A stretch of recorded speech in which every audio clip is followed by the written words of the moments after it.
Afternoon. একটা যে আরামের দিন হচ্ছে আচ্ছা, কয়টা দিন 2টা দিন খুব শান্তি, গরম নেই, তেসারিলা গরমটা নাই, যে একখানা আরাম। সবাই জানি কেতা খাও দিয়ে ঘুমাইতেছেন, আইও খাই লই আইসি, এখন যাই আমি ঘুমাইতাম।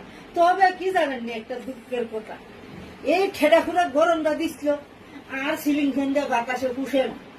হচ্ছে কি দোকানো যাই একখান ঘুরতে একটা টেবিল ফ্যান লই আইছি, যেই না টেবিল ফ্যান আনছি, জর জর জর জর করে বৃষ্টি লাগিয়েছে। ইহানটা বলে লাল বাতি রেড অ্যালার্টও দিচ্ছে, সাবধান বেগে থাকেন। আর কোন এই ফ্যানটা চলে আর ঘুমাইতে পারি না, যে যে ঠান্ডা লাগে, যে ঠান্ডা লাগে। ওখানে বেশ আরাম, তাই ওখানে আর কি করাম, ফ্যান করই চালাইম ধুমা গরমটার সময়। ওখানে কেটা টাকাও দিবি, সিলিং ফ্যানটা চলে কেটা টাকাও দিয়ে ঘুমাই দিই। ধন্যবাদ, লাইক কমেন্ট শেয়ার করবেন, ধন্যবাদ।